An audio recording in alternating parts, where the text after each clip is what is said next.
Thank you, Prabhu. Yeah. Thank you for that question, Mataji. So the question here is, we know about this soul, we hear about this soul from Bhagavad Gita, but when it actually happens to us, when somebody leaves their body, when our near dear ones leave the body, how to apply that part of Bhagavad Gita, and also how to teach this to others, the application part.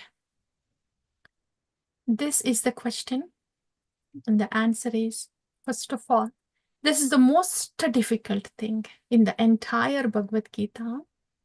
Application of this particular part, when it happens to us, it's the most difficult thing in Bhagavad Gita. Application of Bhagavad Gita is when it happens to our near and dear family members, especially near and dear, when they leave the body. So that's first thing, is to acknowledge that this is the most difficult thing. Even if we are practicing bhakti, what about just knowing that the soul is eternal? And that will not really rescue us. Simply knowing will not rescue us. And when we are practicing bhakti on a regular basis and hearing about Krishna on a regular basis, that can help a little bit.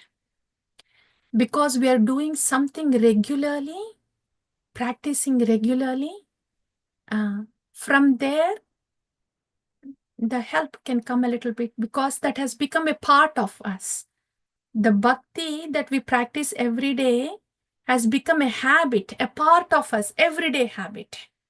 So that's how we can get a little strength, because it's already become a part of our everyday habit. A little strength. But that too, it will not be immediate rescue. When something big like that happens, it's very much possible that we collapse. We get shattered. So when that happens, the immediate effect is when something like that happens in the family, which is inevitable, as Lord Krishna is saying, the natural response will be there. And whatever the natural response is, let it come out. Let it come out. And then slowly, as we hear the Gita, as we hear the devotee speaking, as we continue to hear the Shastra. So that's one thing that is very important. When something big, challenging that happens in our life, it is important that we are surrounded by the devotees and the Shastra, because these are big time challenging situations for us. We will not be able to think through. Our knowledge will stay as knowledge only, very distantly. So it's the help and the support that gets from around can really pick us up. So let the sadhu, the Shastra go on. Let the hearing continue to happen. And if we can be with the devotees in person, well and good. But if you chose to stay for yourself for some time, that is also fine. But let the truth go on. Let the Bhagavad Gita, let the Sadhu Vakya go on. So somehow, as we recover from this shock, the truth will ring and slowly enter into us and give us the solace and strength that we need. So that is the thing. When we hear the news, the natural response will happen, and we don't have to feel bad that the response is happening, that it is so difficult, though we are practicing devotion. Those things are difficult, it will happen. And second step is continue to be with the Shastra and with the devotees or with the support. The mourning period will be there. So these two things will happen as we try to settle down. There will be a lot of pain. Simultaneously, the relief and strength will come through the Shastra that we are hearing, the japa we are doing, that will heal us and give us the strength on one end.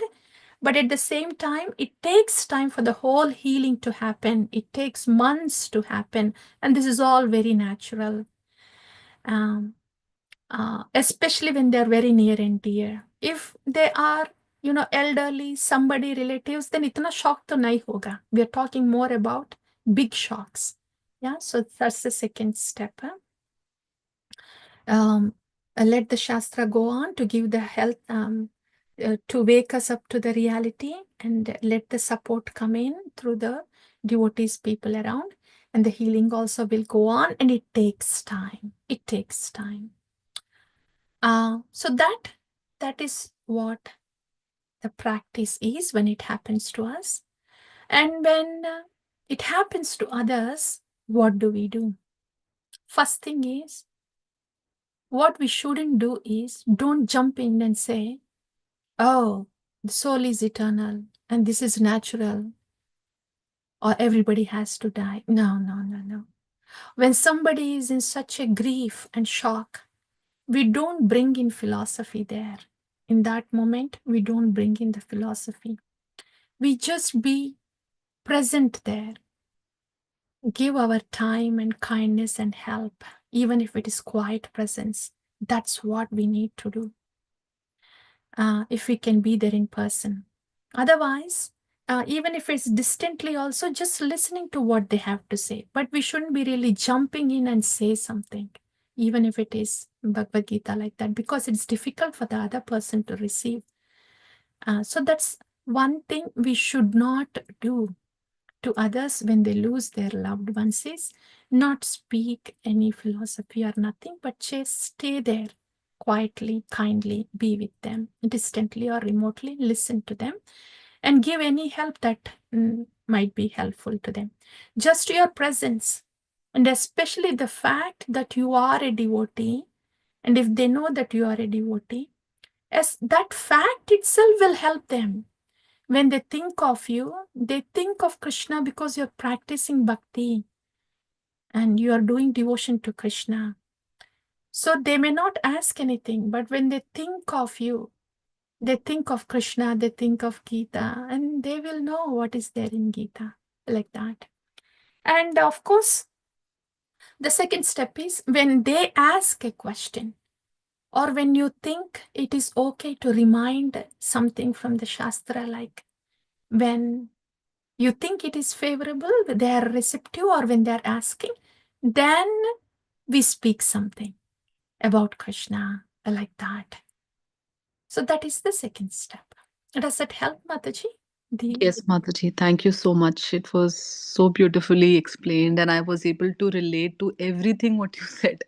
Literally, that time I did not have Bhagavad Gita in my life, but I was able to connect to everything you said to me. Like the same things happened in my life when I lost someone really close to me. And, it was the outburst first, and then, slowly settle down, and then somebody recommended me to read Bhagavad Gita.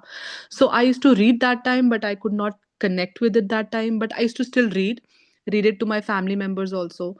And slowly, it took months, but yes, it was exactly the way you told. Yeah. So, thank you, Mataji. Thank you. Thank you.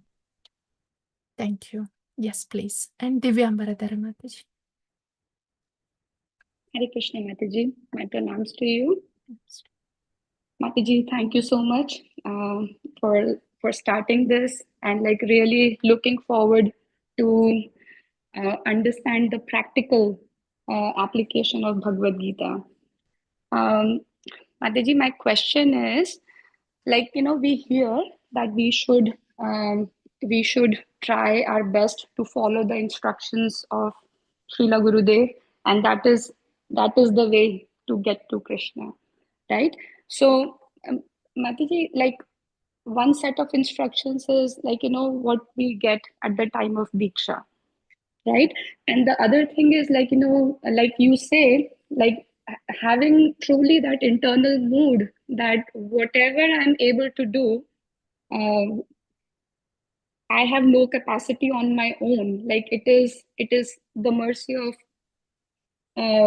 Gurudev that I'm even able to hold the bead, like you said, right? So something as simple as that. So really developing that mood that when we say, how do we have to change our internal dialogue that I am chanting to, like Krishna is letting me chant, Guru Maharaj is letting me chant. So one is that, like, seeing your Gurudev's hand in everything and developing that mood of gratitude. But Mataji, like, in current times, like, when there is that no physical proximity to your Guru Maharaj, um, no like day-to-day interactions. So how do we understand this, Mataji, that I mean, just on those two levels, what I initially said, is that good enough to stay and practice, or there is more to this, Mataji, that when we say that we have to follow Guru Maharaj's instructions, so what more is there to that, Mataji? Thank you for that question, Mataji. To the first question, is that enough to cultivate that kind of mood? The example is this, or is there more? The example, Srila Prabhupada, he has met his Gurudev like hardly just this many times, as opposed to many brahmacharis and sannyasis that were in the matha. So Srila Prabhupada, in his words also, he said that it's not so much about how the proximity with your Gurudev, and not so much about how much time you have spent. It is very much about our reverence to the Guru Tattva. That speaks to our reverence to the Bhagavad Tattva. So on that note, what you have just said in the beginning is very much sufficient to see that like that. Because when it means we are molding, the change in the consciousness is happening. Yeah. And when that is happening, what happens is Harinam is right there. When we are chanting Harinam, Krishna is right there. And Guru Tattva is Yo antarbahit stanabratam ashubhan vidunvan. The Guru Tattva, origin of Guru Tattva is Paramatma. So basically, Bhagwan, Guru Tattva is right with us. So as our mood is softening and submitting like that, then our attention and relationship with Harinam also deepens, because that's the mood that binds us to the Harinam. It deepens. So with that, whatever so-called general instructions that we have received in the past, we will be able to view them in a more deeper way, and we will be able to execute them also in a more connected way. Does it answer the question, Mataji? Yes, Mataji. So what I'm hearing is like, I mean, at least at present I'm talking about my particular situation. It is those first 2 points is what is good enough for right now. Good enough right now. Yes. Yes. And down the road, Krishna knows what is happening in the heart, and he will arrange accordingly. Arrange externally accordingly. And also he will give the understanding and deeper insight of whatever has happened in the past, including the instructions that were received. Both things will happen. Yes, Mataji. Thank you so much, Mataji. Thank you. Thank you. Nice question, Mataji. Thank you. Krish, and then Vaman Har Prabhu, I think you raised the hand. Go ahead, please. And Krish, beta, you can go after Vaman Har Prabhu. Yes, Prabhu. Hare Krishna Mataji. Follow-up question on earlier Mataji's question, how we handle when near and dear one passes away. The question is, how did Arjuna handle during the war when Abhimanyu passed away in the war? And Srivas Thakur's son, when Mahaprabhu's presence, Kirtan was going on. Yeah, Prabhu. Regarding Arjuna, We cannot compare ourselves. Yeah, but still, it is always good to remember those great souls. Yeah, Arjuna was a Kshatriya. So the immediate response was the rage Arjuna had. Srivas Thakur, he is a completely surrendered, submitted soul. And that is why we hear about them. Our hope and prayer is to be so sheltered, to be with Krishna at all times, as Srivas Thakur is. So that's why we have to continue to hear about Srivas Thakur, about the Shastra, about the devotees when big things happen to us. But the response will be individual for all of us. And also it depends upon how close that relationship is, like that. Let that response be a natural one, but we can strive when we are like this undisturbed, we can strive to strengthen our relationship with Krishna. So when the difficulties fall upon us, then we have a strong shelter to hold on to, like Srivas Thakur. Yes, Prabhu. Thank you, Mataji. Hare Krishna. You know, somebody asked this question to His Holiness Radhana Swami. How can we take shelter of Krishna in difficult times? Then the response of Maharaj was like, we should practice taking shelter of Krishna when we are not so much in difficult times. So it will be easier for us to take shelter of Krishna when there are difficult times.